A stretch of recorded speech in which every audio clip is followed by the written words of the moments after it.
Radio. Après nous. Les Français parlent au français. Les carottes sont cuites.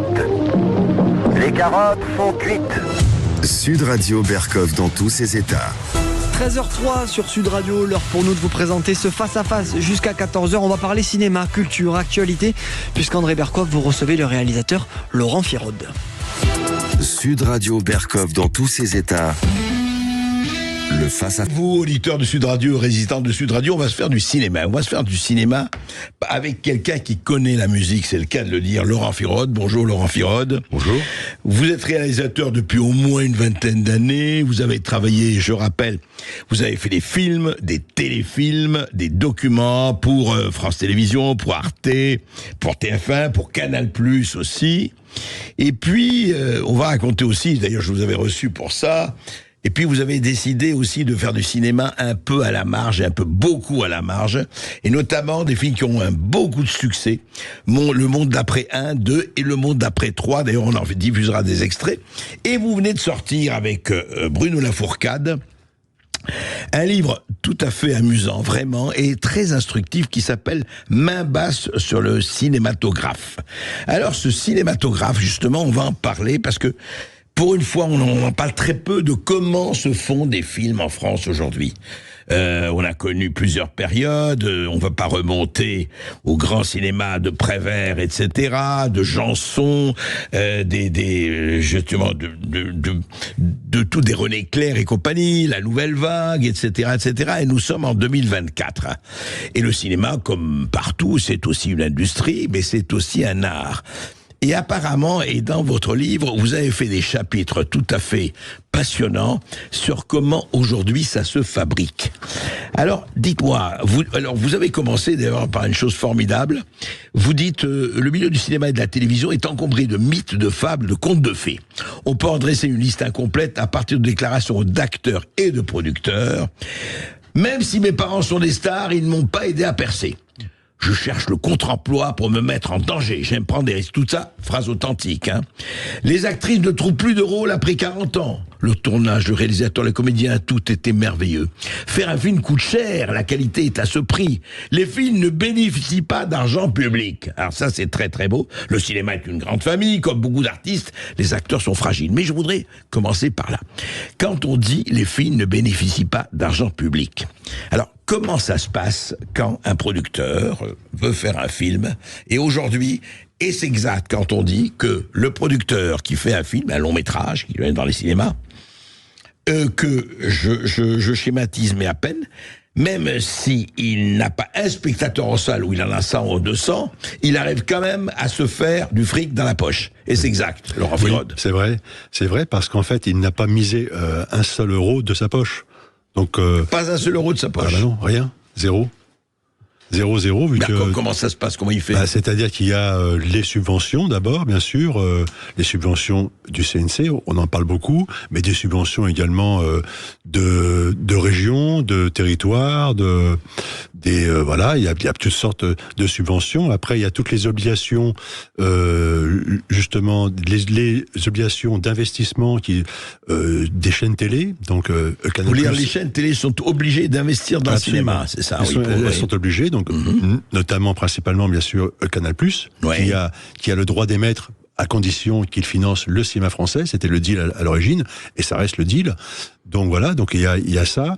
Il y a après l'argent qui est émis par les distributeurs et non pas par le producteur. Donc au final, le producteur, en fait, il a besoin d'un carnet d'adresses important. Et surtout, oui, d'avoir le bras très long et de connaître les bonnes personnes qui vont faire en sorte qu'ils vont lui donner l'argent. Et après, tout le monde sera très très bien payé, notamment la production, évidemment. Et ensuite, le film peut être, peut-être envoyé en salle. Et en effet, vous avez absolument raison, c'est que même si les salles sont vides, tout le monde a été grassement payé.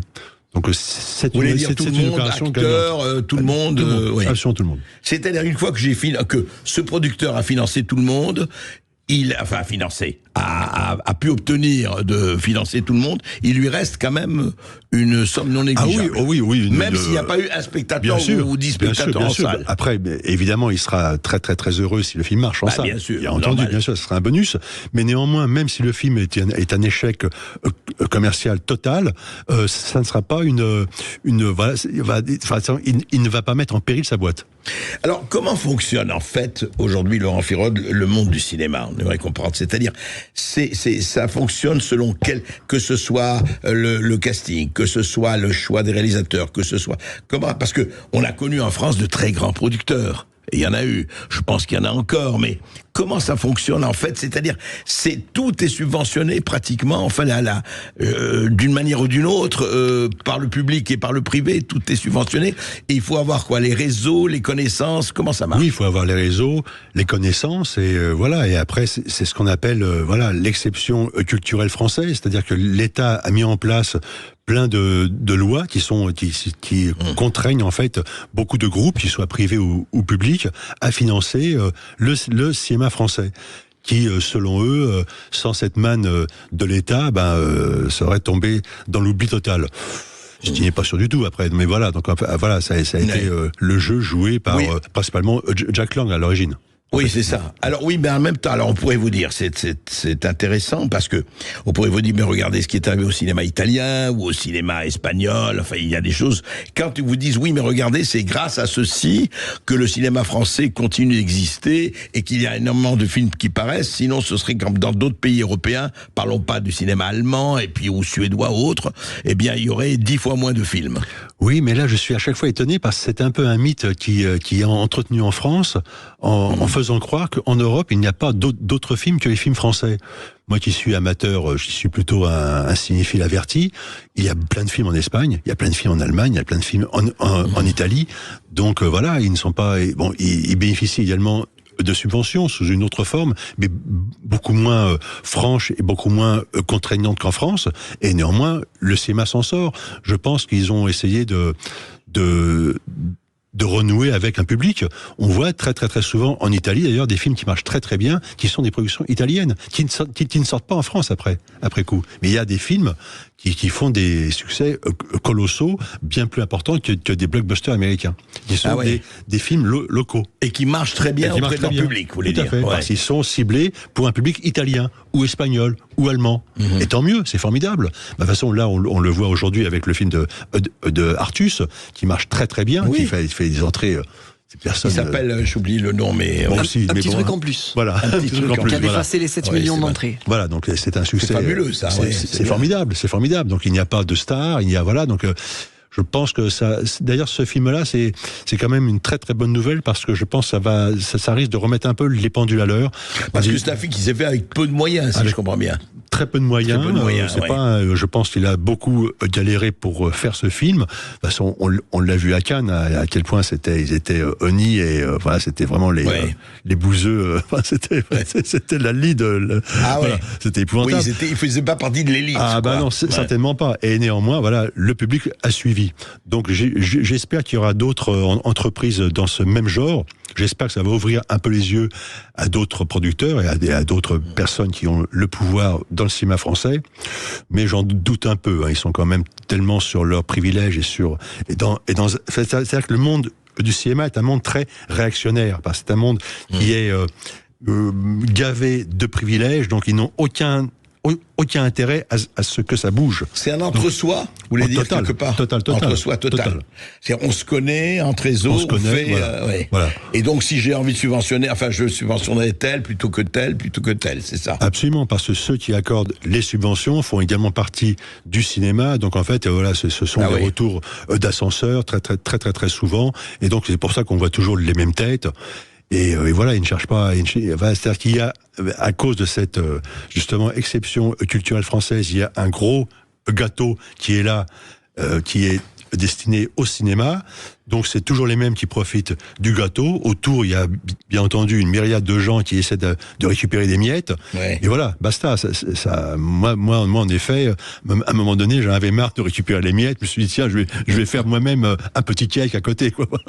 Et oui, vous avez fait un petit cake. Je rappelle que votre premier film, je dis long métrage, Laurent Firode, a coûté combien ? 500 €. 500 €.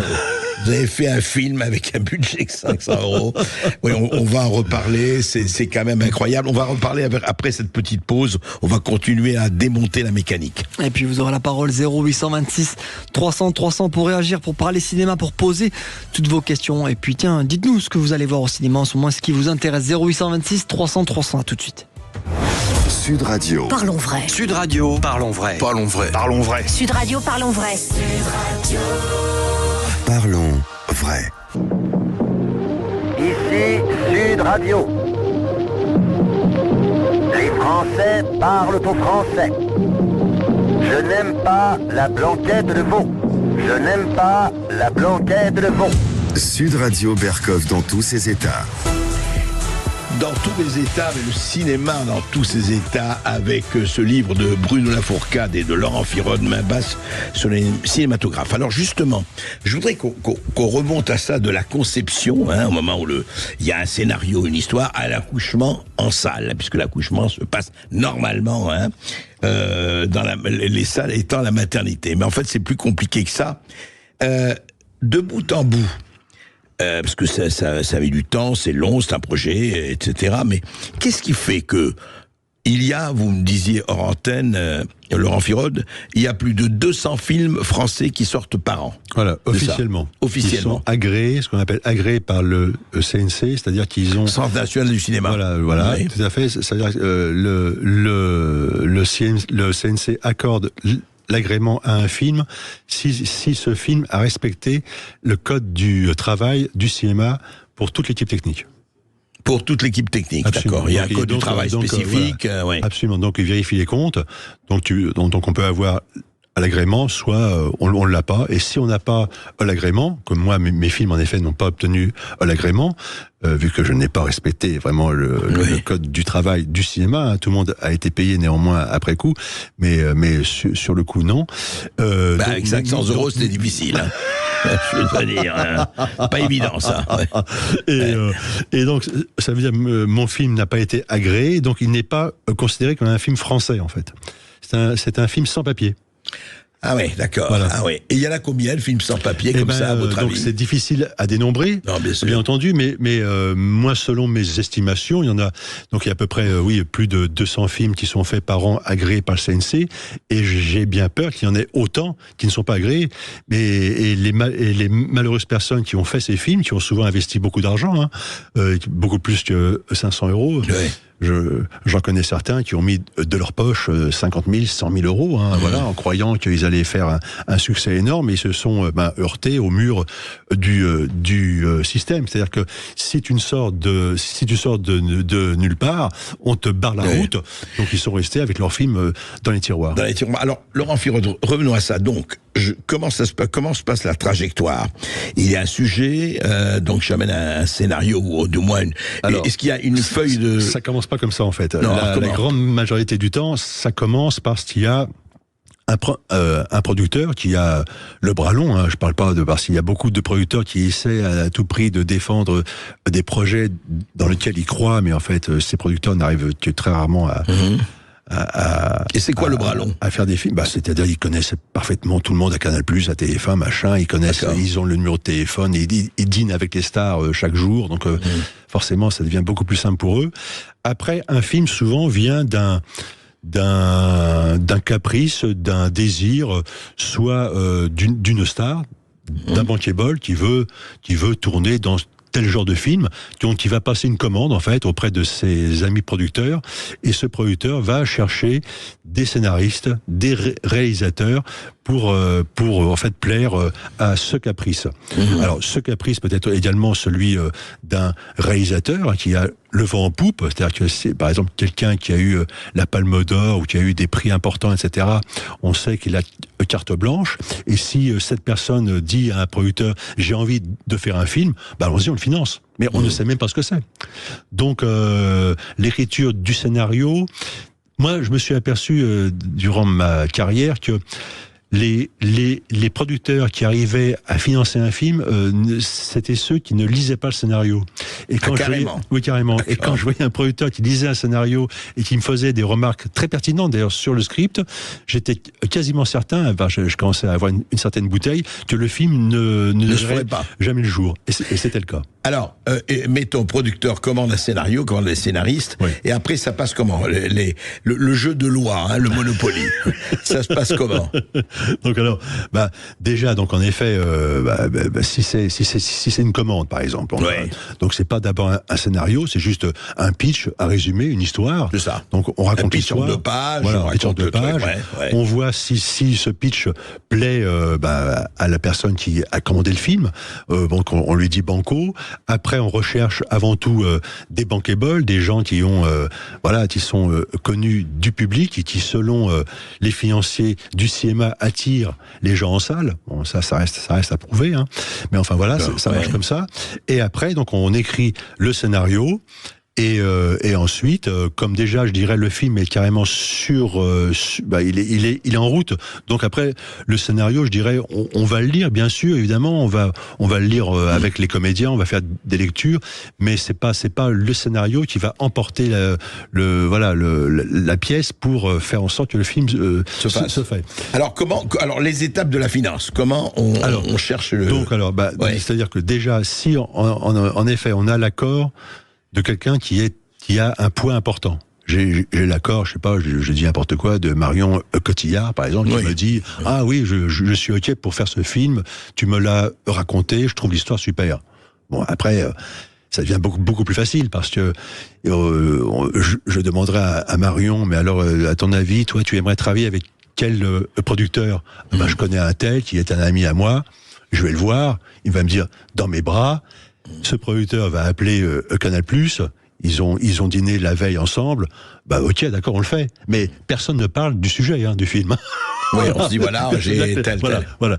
Et donc après, le financement arrive et le film se fait. Ensuite, si on veut parler des films un peu plus, je dirais... le cinéma d'auteur, quoi. C'est-à-dire que le cinéma d'auteur... Attendez, excusez-moi, alors, ça t'intéresse. Je veux dire, le financement arrive, le film se fait. Alors, le financement, parce que découpons le camembert, c'est quand même intéressant. Le financement entre télé, CNC, avance sur recette, etc. Bien comprendre. Comment ça se passe ? Qui donne quoi et à quelle proportion ? Alors, déjà, il y a, bien entendu, il y a quand même 2 genres de cinéma en France. Il y a ce qu'on appelle le cinéma d'auteur, où là, on est certain que ça ne fera jamais aucune entrée. Ça, c'est carrément. D'office, c'est archi sûr. Donc celui-ci passe quasiment obligatoirement par la case CNC. Donc là, on se retrouve devant un comité de lecture où des gens lisent le script.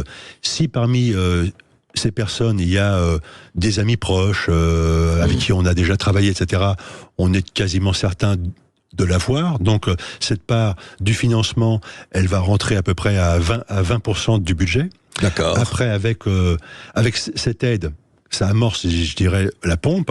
On peut voir une chaîne télé, on peut aller voir dans des régions. Donc on va donner plein de dossiers. L'aide de la région telle, plus la chaîne télé qui s'engage à le prendre, l'acheter. Tout à fait. Après, de trouver un distributeur également qui va mettre ce qu'on appelle un minimum garanti. Donc voilà, c'est un financement en fait. Pour les salles. Pour les salles, donc c'est soit Pathé, soit GC. Après, donc en fait, les gens préachètent le film et toujours avec ces obligations d'investissement, ils préachètent parce qu'ils n'ont pas le choix. Donc voilà. Et après, le film se fait, mais c'est sûr que comme il y a beaucoup de guichets où recevoir l'argent, c'est pour ça que très souvent les films, quand je les vois en salle, moi, j'ai eu entre les mains le scénario peut-être 4-5 ans auparavant. Donc on s'aperçoit que pour faire un film, pour recueillir tout l'argent, le film il est là, il traîne depuis des années en fait. Hein. Donc mais voilà, il faut toujours. Vous parlez des films d'arrêt, enfin plutôt d'auteurs. Même des films. Même des films. Des films assez gros, hein, avec des budgets style 10-12 millions. Moi souvent, je sais que ce film-là, il traînait depuis longtemps, quoi. Et voilà, à un moment donné, il y a eu le petit coup de pouce, l'accord d'une star, l'accord d'un gros producteur, et aussi également ce qui peut jouer. Soudain, le sujet semble dans l'air du temps. Je parle du sujet, pas du scénario, parce que le scénario reste toujours la dernière roue. Oui, c'est ça. Le scénario, on verra plus tard. C'est pour ça, d'ailleurs, et c'est vrai, enfin, moi, je parle en tant que spectateur, souvent, on voit des films, pendant un quart d'heure, ça marche, il n'y a plus rien. On sent qu'il n'y a pas de scénario, il n'y a plus d'histoire, ça s'arrête à un moment donné. Il n'y a plus rien, oui, parce que l'énorme problème, c'est qu'on vend un film sur une idée. Donc, moi, je me souviens, j'avais vendu comme ça un truc à une productrice sur une idée. J'avais même écrit le scénario, mais en même temps, elle m'avait payé pour, donc tant mieux. Ouais. Et un jour, elle me revoit, elle me dit, écoute, voilà, j'ai vu les gens à Canal+ dans l'ascenseur. Je lui ai pitché ton film et il m'a dit, oh non, pas encore. Pas encore ce type de sujet. Et basta, j'étais exit, quoi. Voilà. Donc, pas encore, on verra plus tard. Voilà. Pour une autre histoire aussi pareil, c'est que j'avais également travaillé avec un petit producteur, et là, ce malheureux m'avait fait travailler le scénario sur des histoires très pertinentes d'ailleurs. Bon, il va au charbon, à Gaumont, et en fait, à Gaumont, moi, je suis allé au rendez-vous avec lui. Ils avaient trouvé le sujet super, mais ils m'ont dit, il y a un film que nous on a fait, qui est dans le même genre, hein, je parle même pas de sujet, et le film n'a pas très bien marché, donc on n'a pas envie de renouveler ça. Merci. Au revoir. Voilà. Et ça s'arrête là. Ça dépend de choses totalement, totalement idiotes en fait. Voilà. Donc on parle que très rarement cinéma. On parle chiffres, on parle connaissances. Relation, voilà, qui peut aider dans un film. Il suffit d'avoir, en effet, l'accord d'une grosse pointure. Là, en effet, le film se fait très, très, très vite. Hein, on va continuer à parler de cette mécanique du cinéma. C'est très intéressant avec Laurent Firode. Après cette petite pause, et puis évidemment. Et puis vous évidemment, 0826 300 300 pour réagir, pour poser vos questions ou pour comprendre la mécanique et les rouages du cinéma français. À tout de suite sur Sud Radio. Sud Radio Berkov dans tous ses états. Appelez maintenant pour réagir 0826 300 300. Ici Sud Radio. Les Français parlent au français. Les carottes sont cuites. Les carottes sont cuites. Sud Radio Berkov dans tous ses états. Et nous sommes toujours avec Laurent Firode et nous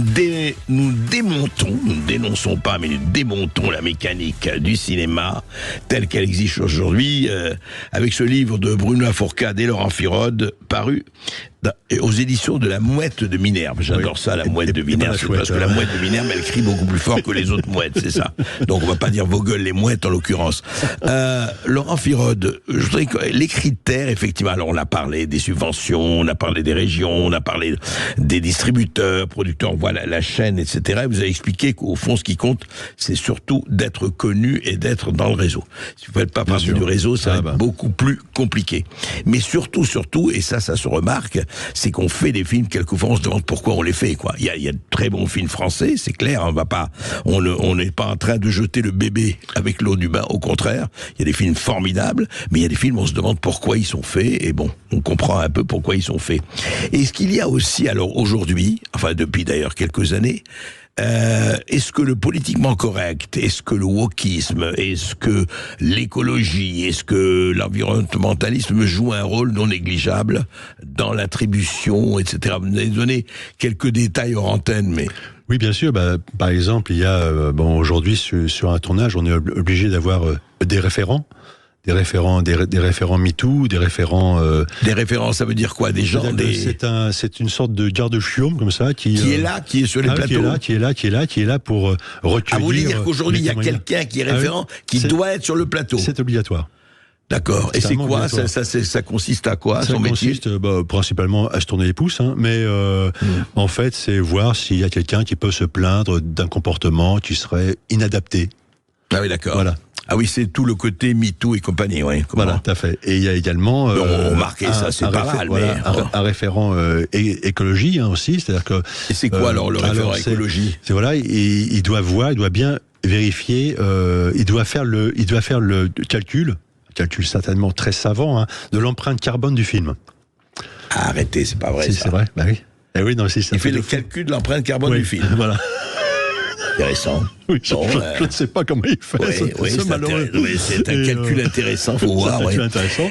Donc voilà, il va voir s'il y a des gobelets recyclables, si on a fait vraiment un trajet en voiture électrique pour amener les comédiens sur le plateau. Donc il y a plein de critères que je ne connais pas trop en fait, parce que ça m'intéresse pas énormément. Ouais. Mais à la clé, bien entendu, c'est pour ça que ça intéresse les producteurs. Il y a une subvention. Mais de qui la subvention à ce moment-là? À une subvention de l'État. Ouais. C'est-à-dire, si vous avez respecté telle norme, telle règle, etc., vous êtes subventionné. Tout à fait. D'accord. Et même, je dirais, il y a par exemple, là, je parlais récemment avec un producteur qui travaille beaucoup avec France Télé. Tous les producteurs France Télé doivent, en fait, faire un stage, à savoir s'ils sont vraiment dans la bien-pensance. Et ils font ce stage sur 3 jours et ils doivent répondre à des questionnaires. Et s'ils n'ont pas l'aval de ce stage, ils ne peuvent plus bénéficier, ils ne peuvent plus postuler pour avoir un financement de France Télévisions. Attendez, c'est pas possible ça. Ils doivent faire un stage de 3 jours. Ouais. Une espèce de rééducation, quoi. Exactement. C'est ça. Voilà. Et voir s'ils sont dans la bien-pensance. Voilà, il y a donc des critères très précis. Ah, oui, avec des jeux de rôle. Avec des jeux de rôle, d'accord. Oui, c'est formidable. Et non pas des jeux drôles, mais des jeux de rôle, c'est ça. Absolument. Et en effet, ils doivent réussir ce stage, sinon France Télé, terminé. Incroyable. Voilà. Et donc il y a comme ça des référents, il y a des... Et ça, à France Télévisions, c'est un règlement. Ah oui, c'est un règlement. Bon, déjà, il y a le règlement à France Télé pour la parité, donc c'est-à-dire que tous les films, les téléfilms de France Télé, séries, etc., il doit y avoir une femme sur 2 qui réalise le film. Ah oui, c'est ça. Oui, c'est vraiment obligatoire. Donc évidemment, ça pose un petit problème parce qu'il y a beaucoup moins de femmes réalisatrices que d'hommes. Oui. Donc évidemment, il y a donc. Mais on doit faire la parité. Enfin, on doit faire la parité. C'est obligatoire. Ils n'auront pas le choix. En même temps, je pense pas qu'ils cherchent à avoir le choix. Pour l'équipe technique, c'est pareil. Donc on doit avoir une parité. Donc c'est sûr que ça devient parfois complexe.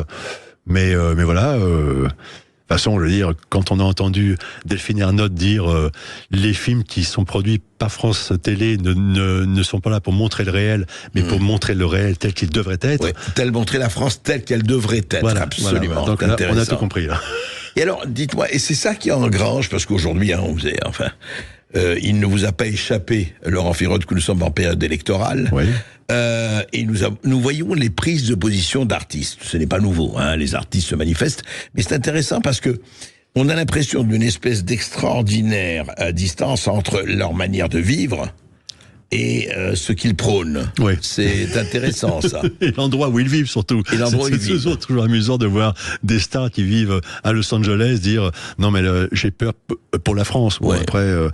alors qu'ils passent leur vie à Los Angeles, absolument. C'est toujours assez amusant. Et ceux qui vont en jet privé dans telle ou telle région et qui sont contre, effectivement, les gaz à effet de serre. Bien sûr. C'est-à-dire que voilà, ils sont privilégiés dans leur caste et ils ne veulent surtout pas que les pauvres prennent l'avion. En fait, c'est ça, c'est tout. 4 fois par an, vous aurez le droit à jet 4 fois par an, sinon vous êtes fichu. Et beaucoup de gens les croient, évidemment, ils se disent oui, ils ont peut-être raison. Je sais pas. Est-ce que c'est nouveau, ça? Je sais pas si beaucoup de gens y croient, en fait. Je pense que beaucoup de gens font semblant d'y croire parce qu'ils ont peur pour leur carrière, pour oui, mais en fait, si on gratte un peu, l'impression que tout le monde trouve ça totalement ridicule, parce que là, je parlais justement avec un copain acteur hier, et il me disait, il travaillait pour une série sur TF1, et il me disait, les producteurs et l'équipe technique étaient anti-woke, mais à 100%. Mais ils fermaient leur gueule, mais entre eux, ils rigolaient, quoi. Voilà. Donc, c'est ça qui est terrible, quoi. On est dans un état totalitaire, ça, comme c'est l'URSS au moment des samizdates et des dissidents, quoi. Exactement, c'est la même chose. Et au fond, est-ce que cette espèce de... Vous en pensez quoi, vous, Laurent Firot, de ces artistes et créateurs, mais depuis toujours, qui prennent position? Après tout, ils ont tout à fait le droit de prendre position, c'est légitime, mais on a l'impression que ça devient presque une attitude, une posture. Oui, bien sûr, parce que je pense que c'est lié aussi à leur statut, c'est-à-dire que ce sont des stars, donc le but de la star, c'est de se faire aimer, et qui délivre les passeports de bienséance, je dirais, on le voit avec les partis de droite aujourd'hui, c'est toujours la gauche, donc il faut être voilà, c'est bien se montrer, voilà, je suis bien de gauche parce que c'est eux qui délivrent justement ce passeport de bien-pensance. Donc voilà, et comme ils cherchent à se faire aimer, ça me semble naturel en fait, mais je crois qu'il y a beaucoup d'hypocrisie là-dedans, quoi. Ça, c'est indéniable. Ouais.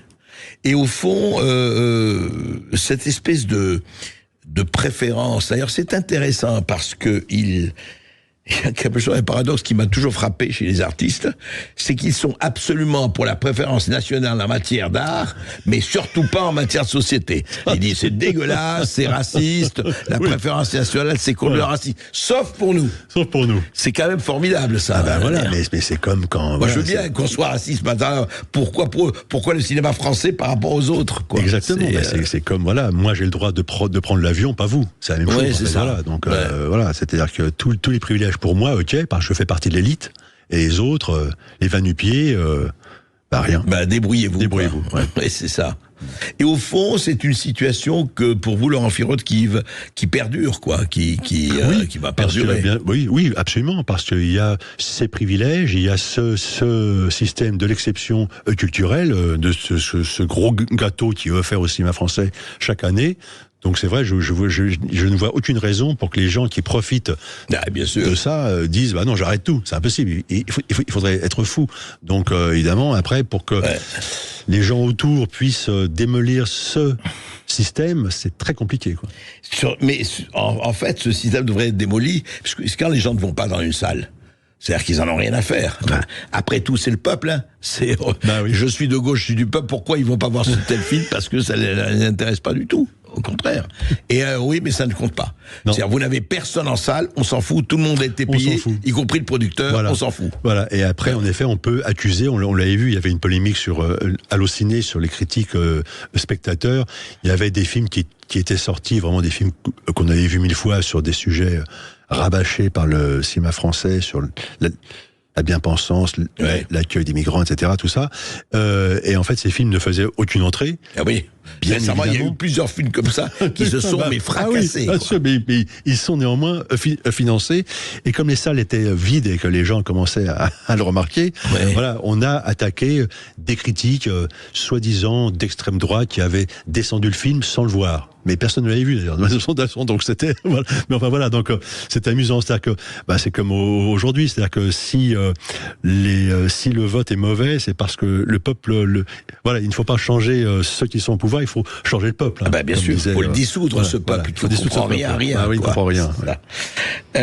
On va parler de cela, mais pour le moment, je voudrais juste qu'on parle un peu vous en parlez dans le livre, l'entre-soi familial, quand même. Les fils d'eux. Après tout, oui, mais est-ce que vous n'êtes pas un peu mauvais joueur, là, Laurent Firot? Parce que pourquoi le fils ou la fille d'un acteur connu ne serait pas un bon acteur, après tout?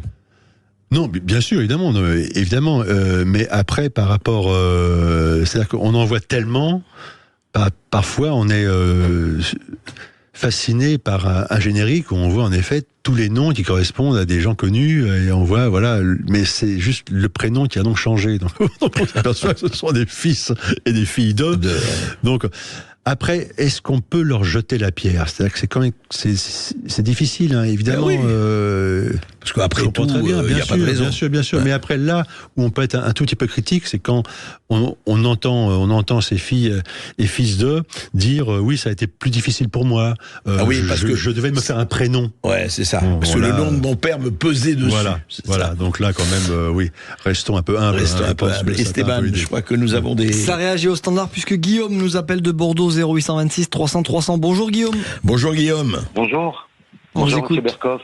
Bonjour. Bonjour votre invité, bonjour à tous les auditeurs, l'équipe Sud Radio. Alors c'est très intéressant ce qu'on entend sur le cinéma, mais si on subodore que ça se passe ainsi, vu que la qualité a un petit peu disparu, plus de scénario, plus de dialogue, en fait, bon bref. Par rapport à la musique, je voulais dire que c'était mon métier. Ouais. Et comme je cherchais à faire connaître mes chansons, les programmateurs ne voulaient jamais jouer mon titre. Et j'ai appris plus tard, par un initié, on va dire, que si j'avais donné une enveloppe de, par exemple, 10 000 euros au programmateur, il aurait joué mon titre à hauteur de ce que la SACEM rembourse. Puisque la SACEM fait une répartition en fonction de l'audimat. Ah oui, ouais. Donc D'accord. si vous donnez 10 000 euros dans une enveloppe à un programmateur, vous serez remboursé par les droits SACEM. Ah oui, En d'accord. quelque sorte. Et ça, c'est une promotion extraordinaire. Ouais.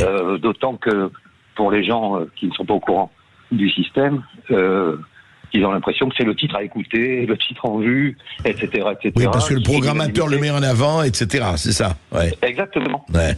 Et ensuite, l'éditeur se fait rembourser par la SACEM, Ouais. tout simplement. Intéressant. C'est vrai. C'est une drôle de mafia entre nous. Oui, en tout cas, oui, c'est le même une système, quoi. Pratiquement le même système. C'est toujours les mêmes auteurs qui Ouais. placent leurs chansons, hein, tout simplement. Mais et d'ailleurs, c'est une très. mafia. Bon, de toute façon, Ouais. l'art est politique. On le découvre pas aujourd'hui. Non. Et puis aujourd'hui, on veut des interprètes lisses qui ne s'engagent pas, qui vont dans le sens du vent, et de la doxa, bien entendu. Et ça me rappelle cette merveilleuse phrase d'Yvan Audouard. Vous savez ce qu'il disait? Il disait suivre le sens du vent, c'est une politique de feuilles mortes. Et c'est très vrai. Ouais, merci Guillaume. Non, mais c'est bien de vous souligner ça aussi. Mais est-ce que franchement, en même temps, je suis sûr que il y a des auditeurs qui vont nous dire ouais, mais c'est parce que vous ne au sein des 100 artistes, c'est parce que vous n'y arrivez pas, parce que vous n'arrivez pas à votre fait. Est-ce que vous n'êtes pas un peu aigri, un peu envieux, voilà, et que c'est un peu votre aigreur et votre envie qui transparaissent? Non, parce qu'il n'y a aucune aigreur là-dedans, en fait. Moi, j'ai profité du système, j'en suis sorti après coup, mais voilà, j'ai pas... c'est pas une critique, c'est un constat, en fait, le livre, Ouais. en fait. Parce que, voilà, après, non... L'aigreur, non, j'en ai vraiment aucune. Après, Et je vous connais d'ailleurs, c'est pas votre, c'est pas votre genre de beauté. Ah non, absolument pas. D'ailleurs, je pense que les gens aigris souvent ne font rien. Moi, depuis que je suis sorti du système, je n'ai jamais autant tourné. Donc, alors justement, non mais parlons-en. Laurent Firot, on en avait déjà parlé, mais c'est très intéressant. Votre premier film, vous l'avez fait à un budget de 500 €. ouais. Votre second film. Bah le second, oui, là j'ai un peu poussé le bouchon plus loin. J'ai dû aller à 800 €. Après, voilà.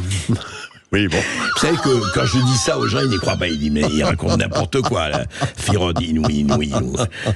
Et le troisième? Ah là, attention, le troisième, parce que c'est vrai que pour le 1 et le 2, voilà, j'ai fait un paiement échelonné après sur les recettes, mais pour le 3, voilà, donc j'ai payé les gens avant la sortie en salle.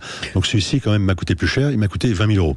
20 000 €. Alors justement, le 3, on va écouter, je voudrais d'abord que ça se passe dans une voiture, je crois, un VTC. Oui, voilà. Et de quoi s'agit-il, Laurent Firot? Parce qu'on va donner un extrait sonore. Mais... Oui, tout à fait. Ouais. En fait, c'est un médecin de plateau, hein, voilà, qui un médecin de plateau, et le Covid a regorgé le médecin de plateau. Il y en avait plein, qui prend en covoiturage un monsieur, et ce monsieur a des choses à lui dire, voilà, parce qu'il le reconnaît. Si vous avez des symptômes, n'appelez pas le médecin, restez chez vous. Prenez du paracétamol. Les hôpitaux étaient engorgés, il fallait réagir. N'allez pas voir les malades. Ah oui, il fallait les protéger avant tout. Vous pouvez pas les contaminer. Oui, bien sûr.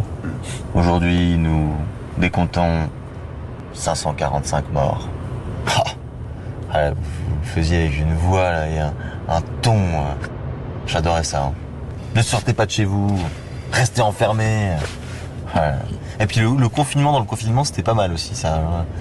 Ouais, pour le réveillon, si vous voulez pas tuer papy ou mamie, enfermez-les dans la cuisine et puis vous leur donnerez une petite part de bûche pour le dessert.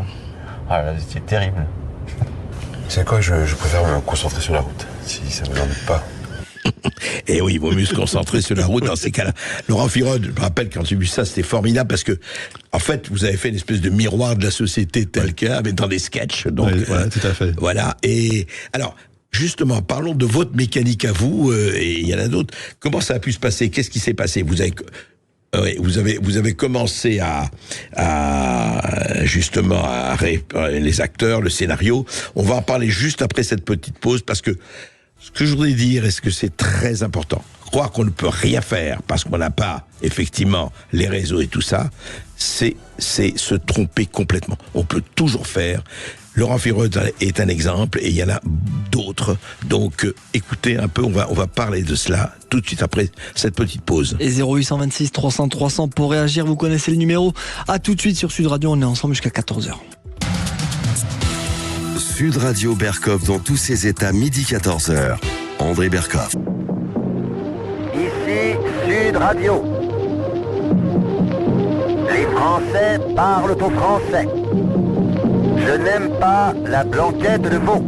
Je n'aime pas la blanquette de veau. Sud Radio Berkov dans tous ses états. Toujours avec André Berkov, on parle de cinéma ce midi avec Laurent Firode, le réalisateur qui est avec nous, et avec Dominique qui nous appelle. Bonjour Dominique. Et du Roussillon, oui, bonjour, s'il te plaît. Quel... Du Roussillon, oui. Ah, fabuleux le Roussillon. Vraiment. J'ai visité, je trouve ça ma vie. Bonjour Dominique. Bonjour à tous, bonjour à tous les auditeurs, bonjour à Laurent. J'apprécie énormément cette émission et surtout son intervention. Alors, j'appelle pour témoigner. On a entendu tout à l'heure un musicien qui a apporté un petit peu d'eau à son moulin, et c'est un écrivain qui va faire exactement la même chose. J'ai écrit 8 ouvrages. Oui. J'en ai un qui a été retenu par une grande maison d'édition et qui a été publié, qui a connu son succès jusqu'à ce que la maison d'édition se rende compte que finalement je ne faisais pas partie de la doxa ambiante. Bon. Et finalement, ils ont décidé d'arrêter de publier mon livre. Et j'ai su par un des membres de la maison d'édition qu'ils étaient catastrophés en interne, mais que je ne plaisais plus au directeur d'édition. C'est-à-dire que les propos... Attendez, Dominique, expliquez. Les propos de votre livre ont déplu au directeur de la maison d'édition, c'est ça? Ce que vous racontiez dans votre livre. Mon livre était un livre scientifique sur le coaching et le management qui marchait super bien, notamment dans les milieux sportifs. Oui. Mais je n'étais pas, comme le directeur d'édition, suffisamment dans la doxa gouvernementale ambiante du moment. Et il s'en est rendu compte via mes réseaux sociaux, via mes parutions LinkedIn ou via mes parutions Facebook. Ouais. Et là, un jour, il m'a dit, écoute, on n'est pas d'accord sur plein de sujets, et donc je vais arrêter de t'éditer. Et mon livre a été mis au pilon, alors que aujourd'hui, je reçois à peu près 20 demandes par jour pour lire ce livre. Dominique, ça n'avait rien à voir avec votre livre et le contenu de votre livre. Mais absolument rien à voir, rien à voir. Ouais. Et du coup, bah voilà, je suis reparti dans l'écriture. Et là, j'ai un roman qui vient de sortir, mon premier roman qui est sorti. Je le ferai passer à votre. Oui, envoyez-le-nous, absolument. Ah bah, vous allez rire. Est-ce que je peux vous donner le titre, parce que rien que le titre est sympa. Allez-y. C'est Grosse panique à l'Élysée. Voilà. Ah oui, d'accord, oui. Et... Vous êtes de l'actualité là. Hein. Ah mais je suis plus que dans l'actualité. C'est les gens qui l'ont lu aujourd'hui sont morts de rire. Je reçois des commentaires extraordinaires. Envoyez-le-nous, Dominique. Envoyez-le-nous. Mais vous allez l'avoir. Vous allez l'adorer. D'accord. Eh ben, voilà. Écoutez, j'en accepte l'augure. Laurent, je voudrais revenir à cela justement. Donc, vous faites votre film, 500 €. Ça veut dire vous avez le temps de prendre 3 dîners et 2 taxis. Je caricature. Oh là là. Je sais. Non, mais au fond, vous dites aux acteurs, aux actrices que vous connaissez, puisque vous en connaissez 20 ans de cinéma et de télévision. Et vous dites, écoutez, on vous payera dès que et tout le monde a joué le jeu. Oui. Et donc vous avez fait quand même un long métrage, ça dure 1h15 le premier, c'est ça, hein, oui. 1h15, et il est sorti. Alors, mais comment vous avez fait? Je voudrais juste savoir. Comment vous avez fait vous avez trouvé des distributeurs, vous avez trouvé des salles de cinéma? Alors, parce que j'ai trouvé, parce qu'un film ne peut pas légalement sortir dans une salle de cinéma s'il n'y a pas une société de distribution qui distribue le film. Oui, bien sûr. Après, il y a bien entendu, il y a des gens qui sont un peu dans mon cas, des réalisateurs qui cherchent à faire des films et qui cherchaient à distribuer leurs propres films, voilà, il y en a certains qui ont monté leur société de production et de distribution pour distribuer leurs propres films, en fait. D'accord, en cinéma indépendant, enfin. Voilà, Ouais, dans le cinéma indépendant. Ouais. Donc, je suis tombé sur une personne qui m'a dit, bah, écoute, je veux bien te rendre service. Donc il faut que ça me coûte rien, bien sûr. Donc c'est moi qui paierai tous les frais inhérents à ça. Bien sûr. Et donc il m'a donné l'aval pour être le distributeur de mon film. Après voilà, avoir un distributeur c'est bien beau, il faut trouver les salles de cinéma. Et là pour mon premier film, en effet, fait indépendamment comme ça, c'est très difficile parce qu'il faut savoir en effet, comme je le disais auparavant, qu'il y a beaucoup de films qui se font de manière un peu à l'arrache comme ça, un peu de manière sauvage, des films sauvages. Et il y en a beaucoup. Et les salles de cinéma, les salles d'art et essai, parce que on ne va pas taper aux portes de UGC, etc. Bien sûr, et donc, Pathé Gaumont, voilà, au Pathé Gaumont. Et donc, évidemment, ils sont très très souvent sollicités. Donc, ils ne regardent jamais les films, ils n'en ont rien à foutre. Voilà. Donc, en plus, ils voient, il n'y a pas de tête d'affiche dedans. Donc, j'ai galéré. Au final, j'en ai trouvé une. Le film a profité d'un bouche à oreille formidable, c'est grâce au public. Et voilà, et on est resté pour le premier 6 mois en salle. Ce qui est quand même pas mal. Bien. Donc, et ça a continué ensuite avec le 2 et le 3. Voilà, le 2 et le 3. Et vous préparez le 4 maintenant. Voilà, exactement. Voilà. Et je voudrais vous dire, d'ailleurs, je dis ça, regardez si vous avez effectivement dans là où vous êtes dans votre ville, vous avez une salle qui donne Le Monde. Il est donc aujourd'hui, on les Alors aujourd'hui, il n'est plus parce que voilà, les films ne sont plus exploités en salle, mais on peut les voir en VOD sur une plateforme qui s'appelle Player. Ah, Player, d'accord. Player, P-L-A Y-E-U-R. Ah, Player, P-L-A-Y-E-U-R. Donc on peut voir vos films sur cette plateforme. On peut voir Le Monde d'après 1, Le Monde d'après 2 et Le Monde d'après 3. Voilà, sur cette plateforme en VOD, donc à l'achat ou en location. Eh bien, écoutez, allez-y, voyez ça et vous verrez qu'on peut faire beaucoup de choses et de belles choses en plus. Merci Laurent Firaud d'avoir été avec nous. On se retrouve demain sur Sud Radio entre midi et 14h. Tout de suite, Brigitte Lahaye sur Sud Radio demain. Sud Radio. Sud Radio. Parlons vrai. Parlons vrai. Sud Radio. Parlons vrai.